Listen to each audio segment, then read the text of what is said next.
बच्चों, मेरा नाम है विवेक शर्मा और आप सभी का स्वागत करता हूं ईडी एकेडमी में लर्निंग विद एक्सीलेंस। आज जो हम टॉपिक पढ़ रहे हैं वो लास्ट लेक्चर का ही कंटिन्यूअस पार्ट है। हमने लास्ट लेक्चर में पॉलिनोमियल पढ़ा था और आज हम उसी को कंटिन्यूअस करेंगे। ठीक है, अब लास्ट में हमने क्या बात की थी लास्ट लेक्चर में, तो बच्चों आपको याद होगा कि हमने पॉलिनोमियल में उसके पॉलिनोमियल का जो ग्राफ बनता है वो देखा था और उसका ज्योमेट्रिकल मीनिंग समझा था कि ग्राफिकल मीनिंग क्या है, ज्योमेट्रिकल मीनिंग क्या है। आज हम पॉलिनोमियल से रिलेटेड कुछ ऐसे पॉलिनोमियल लेंगे जैसे क्वाड्रेटिक पॉलिनोमियल और क्यूबिक पॉलिनोमियल, और उनसे रिलेटेड जितनी भी बात है आज हम इस वीडियो में करने वाले हैं। ठीक है, तो स्टार्ट करते हैं। ठीक है, ओके। तो आज जो हमें पहला टॉपिक पढ़ना है वो है हमारा क्वाड्रेटिक पॉलिनोमियल, और क्वाड्रेटिक पॉलिनोमियल में हम क्या पढ़ने वाले हैं, हम पढ़ने वाले हैं पॉलिनोमियल्स में पॉलिनोमियल और उनके जो जीरोस होते हैं उनका रिलेशन। ठीक है, तो अब हम पहले स्टार्ट करते हैं हमारे क्वाड्रेटिक पॉलिनोमियल के बारे में। ठीक है, तो आज जो हम स्टार्ट करने वाले हैं हमारा क्वाड्रेटिक पॉलिनोमियल का स्टार्टिंग से करेंगे। अब देखो क्वाड्रेटिक पॉलिनोमियल क्या था, जितना आपको याद होगा मैंने लास्ट लेक्चर में आपको क्या बताया था। क्वाड्रेटिक पॉलिनोमियल मतलब डिग्री 2, डिग्री कितनी 2। यदि डिग्री 2 है तो हमने बात की थी कि इसके जीरोस कितने होंगे 2। अब यहां पर हमने इसके जीरोस अज्यूम कर लिए, मान लिए कि इसके 2 जीरोस जो होंगे वो क्या होंगे, अल्फा और बीटा। ठीक है, तो यदि हम मान लेते हैं कि एक क्वाड्रेटिक पॉलिनोमियल जिसके 2 जीरोस है अल्फा और बीटा, तो वो अल्फा बीटा का इस क्वाड्रेटिक पॉलिनोमियल के साथ क्या रिलेशन होगा, कैसे हम उसको समझेंगे, तो यही बात करते हैं। सबसे पहले हम देखते हैं कि यदि किसी क्वाड्रेटिक को पॉलिनोमियल को लिखा जाए px = ax² + bx + c, आपको पता होगा ये स्टैंडर्ड फॉर्म है, ये कंडीशन है a कैन नॉट बी 0। इसके बारे में भी हम प्रीवियस वीडियोस में बात कर चुके हैं कि a कैन नॉट बी 0 क्यों लिखा जाता है। ठीक है, तो एक क्वाड्रेटिक पॉलिनोमियल है px और इस px के 2 रूट्स है अल्फा और बीटा। अब अल्फा और बीटा का आपस में कोई ना कोई रिलेशन हमें एस्टैब्लिश करना होगा इस क्वाड्रेटिक पॉलिनोमियल के साथ, ताकि हम समझ सकें कि ये कैसे बनी होगी। ठीक है, तो आगे से ध्यान रखना कि अल्फा और बीटा का जो एक रिलेशन होता है वो ये होता है कि अल्फा प्लस बीटा, मतलब दोनों जो जीरोस है हमारे इस क्वाड्रेटिक पॉलिनोमियल के, उसके दोनों जीरोस का जो सम होता है वो -b/a होता है, और अल्फा बीटा मतलब दोनों जीरोस का जो प्रोडक्ट होता है वो हमारा c/a होता है। अब ये बात ध्यान से समझे कि b/a क्या है, तो ध्यान से देखो क्या कहना चाहते हैं। ये कहना चाहते हैं कि अल्फा प्लस बीटा जो दोनों रूट्स है, दोनों जीरोस हैं, उनका जो सम है वो किसके बराबर होता है, वो बराबर होता है minus of coefficient of x। ध्यान से देखो b कहां लिखा हुआ है, b लिखा हुआ है इस x वेरिएबल के साथ, तो b जो है वो x का कोफिशिएंट हुआ। तो हमें ध्यान रखना है कि कोफिशिएंट ऑफ x और a क्या है। ध्यान से देखो a क्या होता है हमारा x² का कोफिशिएंट, तो नीचे क्या आएगा कोएफिशिएंट ऑफ x²। ठीक है, ये बात ध्यान रख लेना। ठीक है, ओके। अब दूसरा रिलेशन यदि हम देखें तो वो क्या होता है, वो होता है अल्फा बीटा, मतलब प्रोडक्ट ऑफ बोथ जो जीरोस है हमारे, उनका जो प्रोडक्ट है वो किसके बराबर होगा, यहां पे लिखा हुआ है c/a। यदि हम सिंपली समझें कि c/a क्या है, तो c यहां पर क्या डिनोट कर रहा है, कांस्टेंट को, तो यहां पर क्या आएगा उसका कांस्टेंट, और नीचे क्या आएगा वही कोएफिशिएंट ऑफ x²। ये बात ध्यान रखना बच्चों कि इसको अक्सर टाइम बच्चे ए बी की फॉर्म में लिख देते हैं, पर आपको ये भी समझना होगा कि ए बी क्या है। ए क्या है आपका कोफिशिएंट ऑफ x², बी क्या है आपका कोफिशिएंट ऑफ x, और ये जो सी है स्टैंडर्ड फॉर्म में, ये सी आपका कांस्टेंट कहलाता है। अभी तक तो ये बात हमने सिर्फ समझी, अब ये हम देखते हैं कि निकलता कैसे। ठीक है, तो इसी चीज को हम आपके लिए प्रूफ की तरह भी लाएं कि कैसे होता है। तो ध्यान से देखो, एक क्वाड्रेटिक पॉलिनोमियल को जब हम समझने के लिए जाते हैं पॉलिनोमियल को, तो हम छोटी छोटी बातें पहले 9th के बिहाफ पर कर लेते हैं। पहली चीज, अल्फा और बीटा क्या कह रहा है, अल्फा और बीटा क्या है, अल्फा और बीटा हमारा, अल्फा जो है हमारा इस क्वाड्रेटिक पॉलिनोमियल का एक जीरोस है। ठीक है, और बीटा हमारा क्या है, बीटा हमारा दूसरा जीरोस है। ठीक है, यहां पर यदि हम बात करें तो हमारा क्वाड्रेटिक पॉलिनोमियल क्या है, ax² + bx + c where a can not be 0। तो अब 9th के बिहाफ पर आपको याद होगा कि हम कहते हैं कि यदि किसी px को x की वैल्यू a रखने पर हमारा pa जो होता है वो कितना आ जाए 0, कितना आ जाए 0। तो हम क्या कहते हैं, यहां से निकल के आता है x minus a equals to 0, ये एक फैक्टर हो जाता है हमारे px का। तो फिर हम क्या बोलते हैं कि px का एक फैक्टर क्या है, x माइनस ए। तो यहां पर भी हम वही बात कर रहे हैं कि यदि हमारा पॉलिनोमियल, क्वाड्रेटिक पॉलिनोमियल जो है ये वाला, इसके हम दो फैक्टर्स बन रहे हैं, दो जीरोस मान रहे हैं, अल्फा और बीटा। तो ये हमें पता होगा कि इसको यदि हम इस फॉर्म में लिखे x इजिकल्स टू अल्फा, तो यहां से क्या आ जाएगा x माइनस अल्फा, एक ये फैक्टर हो जाएगा और एक क्या हो जाएगा x इजिकल्स टू बीटा, तो यहां से क्या आ जाएगा x माइनस बीटा। यस और नो? तो वही दो चीजें हमने यहां लिखी, ध्यान से देखो कि हमारे दो फैक्टर्स हो गए हैं। अब इन फैक्टर्स के बिहाफ पर इन दोनों का प्रोडक्ट जो होता है वो किसके इक्वल आना चाहिए, हमारे क्वाड्रेटिक पॉलिनोमियल के बराबर आना चाहिए। तो यहां पर हम यही बात देखते हैं। तो हमने क्या करा, हमने लिखा कि ax square plus bx plus c जो है वो किसके बराबर हो जाएगा, k times of x minus alpha into x minus beta. अब बच्चों को एक चीज कंफ्यूज कर रही होगी कि सर ये k क्या है, ये k क्या है।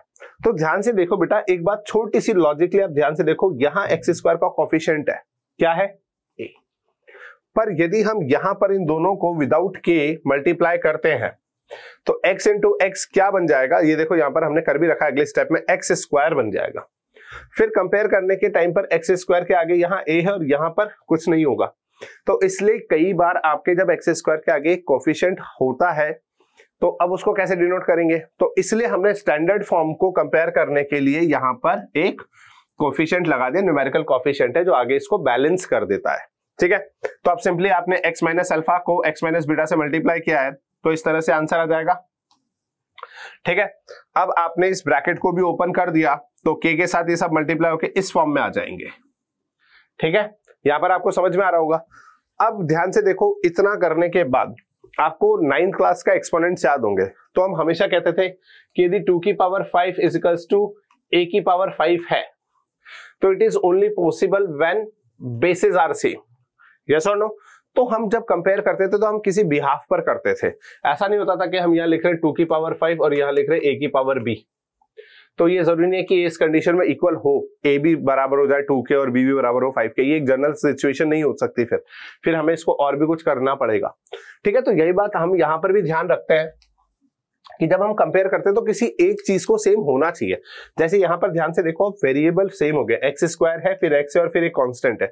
यहाँ भी आप ध्यान से देखो, वेरिएबल की फॉर्म में एक्स स्क्वायर है, फिर एक्स है और फिर कांस्टेंट है, यहाँ पर किसी भी तरह का वेरिएबल अटैच नहीं है। तो हमें ये चीज समझ में आ रही है कि अब ये इक्वेशन बराबर हो सकती है, कुछ ना कुछ कंपैरिजन के लिए हमारे पास कोई बेस है। ठीक है, तो अब हम इसको आगे चलते हैं और कंपेयर करते हैं। तो जब आप इसको कंपेयर करोगे तो ध्यान से देखो, वहां से हमें मिलता है कि a की वैल्यू क्या आ रही है, k के इक्वल, b की वैल्यू किसके इक्वल आ रही है, minus k alpha plus beta, and c की वैल्यू आ रही है k अल्फा बीटा के इक्वल आ रही है। यदि हम यहां से इसको कंपेयर करें तो ध्यान से देखो क्या हो रहा है, a की वैल्यू k आ गई है और b की वैल्यू है minus k times of alpha plus beta के। ठीक है, अब यदि हम आपको ध्यान से बात करें कि अल्फा प्लस बीटा क्या है, तो यदि हम यहां से बात करें तो अल्फा प्लस बीटा की वैल्यू क्या हो जाएगी, b upon minus k। Yes और नो? यदि b की अल्फा प्लस बीटा की वैल्यू जो है माइनस b बाई k के इक्वल आ रही है तो ये क्या हो जाएगा, b अपॉन, अब k की वैल्यू आपको पता है क्या है, a के बराबर रखी जा सकती है, k की वैल्यू a के बराबर रखी जा सकती है, तो हम यहाँ पर a रख देंगे। तो अब ध्यान से देखो, यही वो सिंपलाइज्ड फॉर्म बन के आई थी, minus b upon a। Yes और नो? तो ये आपको दिख रहा होगा कि ये कैसे आती है। दूसरा चीज हम देखते हैं कि एक प्रोडक्ट अल्फा बीटा जो हमने पढ़ा है c बाय a, ये कहां से आया, तो ध्यान से देखो, इस वाले कोफिशिएंट को लिखते हैं, इस वाले कंपैरिजन को लेते हैं, तो c is equals to k times of alpha into beta. तो अब यदि यहां से मुझे सिर्फ अल्फा बीटा चाहिए तो मैं क्या करूंगा, alpha beta is equals to c upon k। Clear? और इसके बाद k की वैल्यू वापस से हम क्या रख सकते हैं, a रख देते हैं, तो अल्फा बीटा की वैल्यू कितनी हो जाती है, c अपॉन a। यहां से दोनों रिलेशन स्टैब्लिश होके आते हैं। तो अब मुझे लगता है आपको डाउट नहीं होगा, कोई आपसे पूछे तो आपको समझ में आएगा कि आपको इस रिलेशन कैसे स्टैब्लिश कर रहे हैं। ठीक है, चलो आगे चलते हैं। अब हम लेते हैं सेम एग्जांपल। इस चीज को स्टैब्लिश करने का सबसे इंपॉर्टेंट तरीका ये होता है कि आप इसको प्रैक्टिकली करके देख लो। यदि आपने किसी क्वेश्चन को प्रैक्टिकली करके देखा है तो आपको समझ में आ जाएगा कि वो सवाल कैसे हुआ है। एक एक करके करते हैं। पहले हम px वाला क्वेश्चन लेते हैं। फर्स्ट क्वेश्चन है px is equals to 5x² plus 6x plus 1। अब यहां पर आपको पता होना चाहिए कि यहां पर आप middle term splitting method use करोगे, और जब आप इसमें middle term splitting method use करोगे तो इसके दो रूट्स, दो जीरोस निकल के आएंगे, अल्फा एंड बीटा। पहली बात तो बच्चों को अल्फा और बीटा निकालना आना चाहिए मिडिल टर्म स्प्लिटिंग से। आगे चल के हम एक चैप्टर पढ़ेंगे क्वाड्रेटिक इक्वेशन, वहां पर भी हम आपको इस तरह से सॉल्व करना सिखाएंगे कि आप फिर पॉलिनोमियल्स में भी वो फॉर्मूला लगा के उसको यूज कर सकते हो और सॉल्यूशन निकाल सकते हो। पर अभी तक हमारे पास सिर्फ क्वाड्रेटिक फॉर्मूला नहीं है, हमें मिडिल टर्म स्प्लिटिंग ही करनी पड़ेगी। तो हम पहले इसके अल्फा बीटा निकाल लेते हैं। तो px को यदि हम सॉल्व करने जाते हैं तो यहाँ पर क्या होगा, मिडिल टर्म स्प्लिटिंग के according 5x² plus 5x plus 1x plus 1। Clear?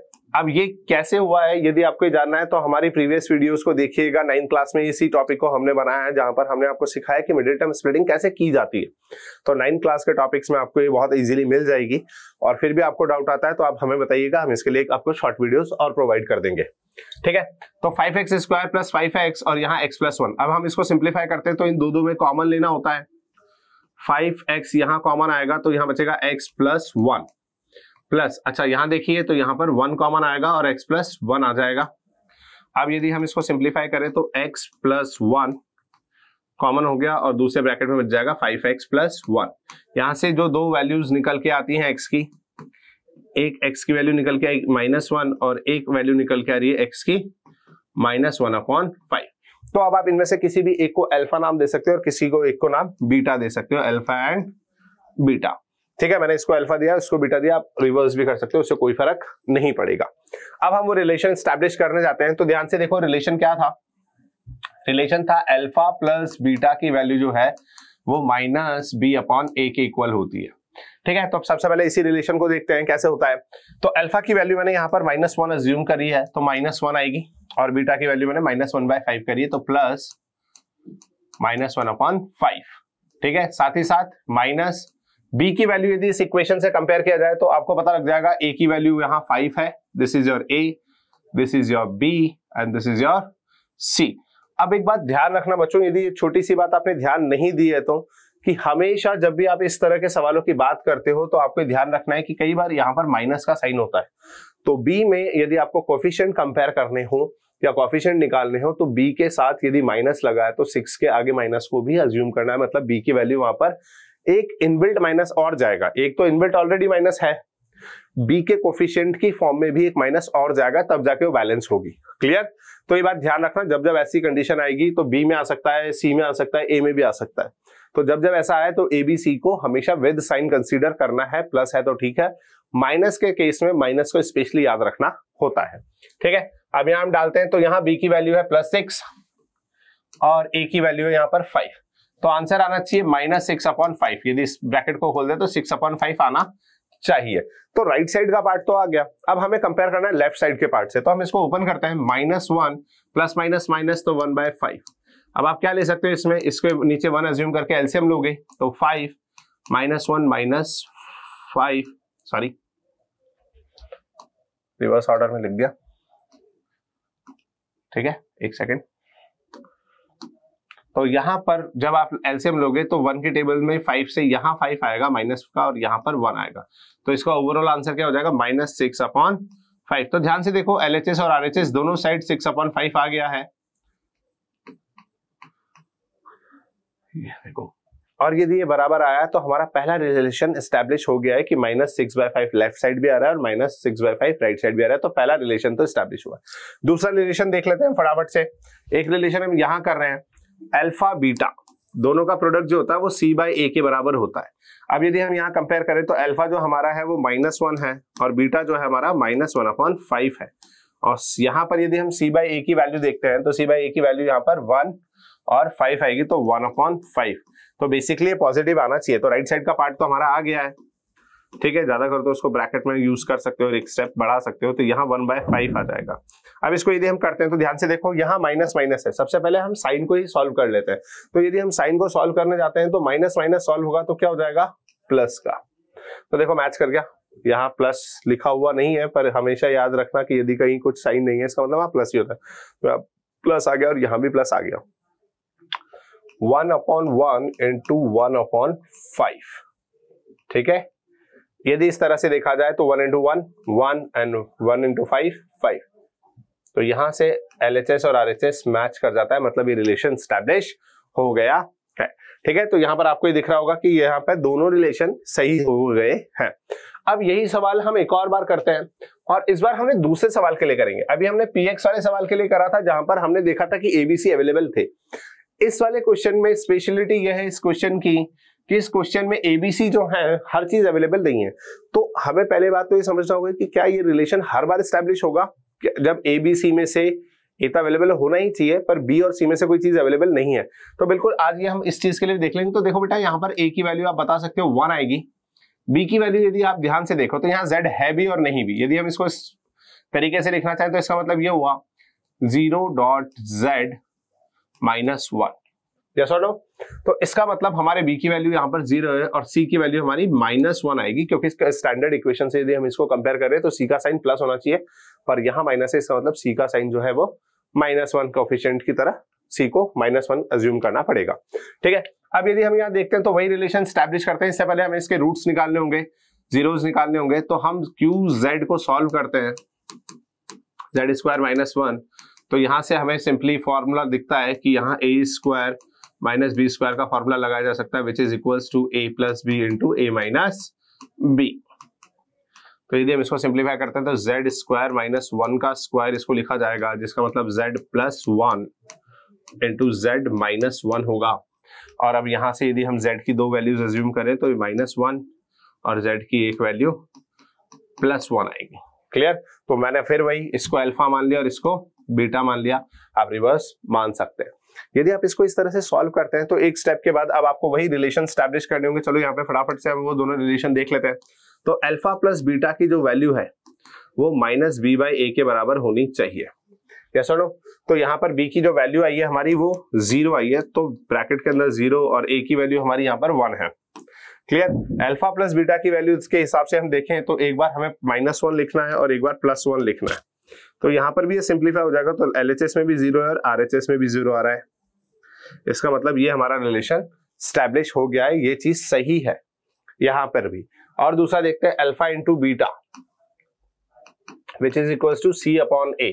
तो यदि हम यहाँ पे देखें तो -1 मल्टीप्लाई विथ +1 और C/A की वैल्यू यदि हम रखें तो C की वैल्यू है -1 और A की वैल्यू है हमारी 1। ठीक है, तो यहां से देखते हैं तो -1 × +1 -1 और इधर देखते हैं तो -1। तो दोनों साइड हमारी ये वैल्यूज सेम आ रही है, जो समझाता है कि हमारे जो रिलेशन हमने पढ़े अल्फा बीटा के, ये किसी भी सिचुएशन में एप्लीकेबल है except A can not be 0। ये ध्यान रखना, A कैन नॉट बी 0 ये बहुत इंपॉर्टेंट चीज होती है। हर बार समझा रहा हूं मैं आपको इस चीज के लिए, क्यों? क्योंकि बच्चे इसमें छोटी छोटी गलतियां कर देते हैं। ठीक है, ओके, आगे चलते हैं। अभी तक हमने क्वाड्रेटिक पॉलिनोमियल तो पढ़ लिया, अब हमें क्या पढ़ना है? क्वाड्रेटिक के बाद एक और हम एग्जांपल ले रहे हैं, वो है क्यूबिक का। बच्चों एनसीईआरटी बेसिस पर क्यूबिक हमारा हट चुका है, ये बात आपको पहले ही बता दूं। यदि कुछ बच्चे इसको नहीं करना चाहें तो ना करें, बट कई बार ऐसा होता है कि छोटे मोटे क्वेश्चन आपसे पूछ ले जाते हैं, फिर आप क्यूबिक को देख के ऐसा सोचते हो कि क्यूबिक क्या हो गया अचानक से। तो इसलिए हम आपके इस वीडियो में आपको क्यूबिक भी थोड़ा सा समझा रहे हैं, ताकि आपको आगे से ये ना लगे कि क्यूबिक नहीं आता है। आ गया तो आपको थोड़ी बहुत नॉलेज होनी चाहिए, और बहुत ज्यादा ऐसी नॉलेज है नहीं जो आपके काम नहीं आएगी। यदि आप में से कोई आगे चल के फ्यूचर में कोई भी ऐसा कॉम्पिटिटिव एग्जाम देने की सोच रहा है, जैसे IIT या नीट या इस तरह के कोई एग्जाम जहां पर मैथ्स थोड़ी बहुत भी यूज आती है, तो आपको ये पॉलिनोमियल्स के आगे के पार्ट याद होने चाहिए। ठीक है, तो इसलिए हम आपके क्यूबिक पॉलिनोमियल को भी लेकर आए हैं यहाँ पर, ताकि आपको क्यूबिक पॉलिनोमियल भी समझ में आए। ठीक है, तो वही बात है, क्यूबिक पॉलिनोमियल मतलब डिग्री यहाँ पर जो हो जाएगी वो हो जाएगी 3। यदि डिग्री 3 है तो इसका मतलब ये हो जाएगा कि इसके 3 रूट जीरोस होंगे, अल्फा बीटा और गामा। दो तो हम पहले ही पढ़ चुके हैं, अल्फा बीटा, और इस बार हमने एक और तीसरा जो है वो अज्यूम कर लिया है, गामा। ठीक है, तो अल्फा बीटा गामा हो गया। और यहाँ पर यदि हम स्टैंडर्ड इक्वेशन और इन रिलेशंस को देखें तो देखो यहाँ पर हमेशा ध्यान रखना ये तीनों रिलेशन होते हैं। कैसे? आप पहला हमने तीनों को प्लस कर दिया है सिर्फ, वो हो जाएगा -B/A।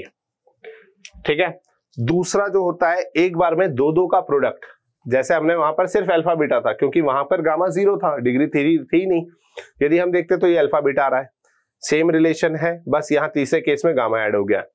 यहाँ पर पहले सिर्फ अल्फा बीटा पॉसिबल था, पर अब यदि हम कॉम्बिनेशन बनाए दो के प्रोडक्ट में और फिर उनका सम करने बैठे तो अल्फा बीटा है फिर बीटा गामा पॉसिबल है और फिर गामा अल्फा भी पॉसिबल है।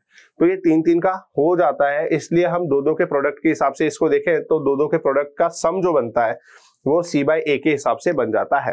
अभी तक हमने दो का प्रोडक्ट किया था, अब हमारे पास 3-3 का प्रोडक्ट का एक और ऑप्शन खुल जाता है, तो होता है अल्फा बीटा गामा या alpha into beta into gamma भी हम इसे कह देते हैं। तो ये जो है, अब देखो -B/A हो गया, C/A हो गया। अब कंटिन्यूअसली देखो कोफिशिएंट से मैच भी क्या करो बच्चों, कि आपको समझ में आया कि रिलेशन कैसे एस्टैब्लिश हो रहा है। A हमेशा नीचे जाएगा, ये तो आपको समझ में आ गया कि हर बार A तो नीचे जाता है, जितने भी स्टैंडर्ड आप उसमें पढ़ोगे। तो यदि 4 का भी आपसे बोले तो आप 4 का भी बना सकते हो, तो A तो हमेशा नीचे जाएगा, मतलब जो भी हाईएस्ट डिग्री है उस टर्म का कोफिशिएंट तो हमेशा नीचे जाएगा। अब हम एक बात ऑर्डर से लेते चलते हैं। डिग्री 3 के बाद डिग्री आएगी 2। डिग्री 2 के कोफिशिएंट को हमें क्या करना है, माइनस के साथ अज्यूम करना है। मतलब जस्ट एक बिलो वाली डिग्री वाले टर्म को हमें, जो जैसे 3 है पावर में, तो यहाँ पर जब 2 वाली होगी उस वाले को तीनों के सम की तरह यूज करना है। फिर एक पावर और कम होगी तो वो दो के प्रोडक्ट में यूज आ रही है। इसका मतलब यदि जब तीनों का एक साथ प्रोडक्ट होगा तो कांस्टेंट टर्म पे ये बात आ जाएगी, तो कांस्टेंट टर्म के हिसाब से -D/A। दूसरा, यदि हम पैटर्न मैच करें तो पहले माइनस चल रहा है, फिर प्लस आ रहा है, फिर माइनस जा रहा है। तो ध्यान से देखो, हमेशा ध्यान रखना, या वापस से देख लो, तीनों का प्रोडक्ट एडिशन जो होता है वो -B/A के बराबर है। दो का प्रोडक्ट और फिर उनका एडिशन, ये जो है हमारा, ये C/A के बराबर जा रहा है। और लास्ट अल्फा बीटा गामा जो है, तीनों का जो प्रोडक्ट है वो हमारा -D/A के इक्वल होता है। ठीक है, इस रिलेशन को भी हम स्टैब्लिश कर लेते हैं। इसके लिए मैं आपके लिए लेकर आया हूं एक सिंपल सा क्वेश्चन है, बहुत ज्यादा डिफिकल्ट नहीं है। हमने एक PY अज्यूम करा है जिसके जो डिग्री है ये 3 है, क्यूबिक पॉलिनोमियल है ये हमारा, जिसकी डिग्री 3 है। इसका मतलब इसके 3 रूट पॉसिबल है, और ये तीनों रूट भी लिख दिए हमने साइड में, क्योंकि यदि आपको पता होना इन क्लास में, तो डिग्री 3 वाले जो पॉलिनोमियल्स होते हैं इनको सॉल्व करने की एक लंबी प्रोसेस होती है। तो यहाँ पर हम उस प्रोसेस को फॉलो नहीं करेंगे, बस हम समझते हैं कि इसके 3 जो जीरोज है, तो इसको मैंने अल्फा नाम दे दिया है, इसको बीटा नाम दे दिया और इसको गामा नाम दे देता हूँ। ठीक है, अब यदि बच्चों को थोड़ा सा भी याद है तो हम एक एक करके तीनों रिलेशन स्टैब्लिश कर लेते हैं अल्फा बीटा गामा से रिलेटेड। तो पहला था तीनों का sum, which is equal to -B/A। ठीक है, इसको थोड़ा और सही तरीके से लिख देते हैं, alpha plus beta plus gamma, ये होता है -B/A, पहला रिलेशन। तो इसको हम स्टैब्लिश करते हैं फटाफट से। अल्फा बीटा और गामा की वैल्यू 1 + 2 + 3। ठीक है, और यहाँ पर B की वैल्यू यदि आपको पहचान में आ रही हो तो A की वैल्यू यहाँ पर 1 है, B की वैल्यू यहाँ पर -6 है, C की वैल्यू हमारी यहाँ पर 11 है और D की वैल्यू हमारी यहाँ पर -6 है। ठीक है, चलो तो अब यहाँ पर देखते हैं। तो -B के हिसाब से माइनस एक जो फार्मूले का इनबिल्ट है, और फिर इस B में हमें -6 रखना। देखो यदि मैं माइनस नहीं रखता ना तो आंसर -6 आ जाता, तो गलत हो जाता। आप कहते सर मैच नहीं कर रहा है, इसलिए ध्यान रखना कि साइन को हमेशा, कोफिशिएंट्स को साइन के साथ लेना होता है। ठीक है, ये बात हमेशा ध्यान रखना। और A की वैल्यू यहाँ 1 है, तो लेफ्ट और राइट पार्ट को कंपेयर करें तो इन तीनों का एडिशन आ जाता है 6, और राइट साइड भी माइनस इंटू माइनस प्लस, तो +6/1 which is equal to 6 is equal to 6। यदि ऐसा है तो देखो पहला रिलेशन स्टैब्लिश हो चुका है। चलो आगे भी चलते हैं, एक और देख लेते हैं। इसके बाद हम देखते हैं दो का प्रोडक्ट और उनका sum, alpha beta plus beta gamma plus gamma alpha, ये होता है हमारा C/A के इक्वल। यस और नो? ठीक है, तो अब हम एक एक करके रूट रख देते हैं। मैंने इसको अल्फा माना है, पहले भी आपको बोला इसको बीटा और इसको गामा। तो यहाँ पर अल्फा की वैल्यू 1 × 2 + 2 × 3 + 3 × 1, और राइट साइड में C/A की जो वैल्यू आएगी वो कितनी आएगी, C की वैल्यू 11 और A की वैल्यू 1। प्रोडक्ट कर देते हैं फटाफट से। तो 1 × 2 2 + 3 2 6 + 3 1 3 × 1 3, 6 2 8 और 3 11 इज इक्वल्स टू 11। तो ध्यान से देखो यहाँ पर भी रिलेशन स्टैब्लिश हो चुका है। और अब हम तीसरे के रिलेशन की तरफ देखते हैं। तो तीसरा रिलेशन है हमारा alpha × beta × gamma, which is equals to -D/A। ठीक है, तो 1 × 2 × 3 और माइनस, फिर D के लिए हमें -6 रखना है, 6 नहीं रख सकते, ये बात हमेशा बोल रहा हूं, तो ध्यान देना कि माइनस कहाँ आना है और प्लस कहाँ आना है। ठीक है, तो यहाँ पर 3 × 2 × 1 is equals to 6 is equals to -, +6/1, तो इसको भी हम 6 लिख सकते हैं। इसका मतलब हमारे ये तीनों रिलेशन स्टैब्लिश हो गए। तो एक बार वापस से देख लो, ये तीनों चीजें आपको क्यूबिक में है, बहुत काम आती हैं। बहुत नॉर्मली तो नहीं, अक्सर टाइम बोर्ड में ऐसे सवाल नहीं दिए जाते, पर कई बार यदि आपको छोटी सी भी प्रॉब्लम आ गई और सवाल आ गया तो आपको प्रॉब्लम हो सकती है। इसीलिए हम इस चीज को लेकर आए कि आप इन चीजों को एक बार पढ़ जरूर लें। यदि आप पढ़ेंगे तो आपको आगे भी बेनिफिट रहेगा। ठीक है, यदि आपको वीडियो पसंद आया तो इसको लाइक कीजिए, चैनल को सब्सक्राइब कीजिए और इस वीडियो को अपने दोस्तों के साथ ज्यादा से ज्यादा शेयर कीजिए ताकि उनको भी इस तरह की नॉलेज मिलती रहे। ठीक है, और वीडियो में कोई दिक्कत आई हो या कोई ऐसा टॉपिक जो आपको बात समझ नहीं आई हो तो आप हमारे कमेंट बॉक्स में कमेंट कर सकते हैं। Thank you.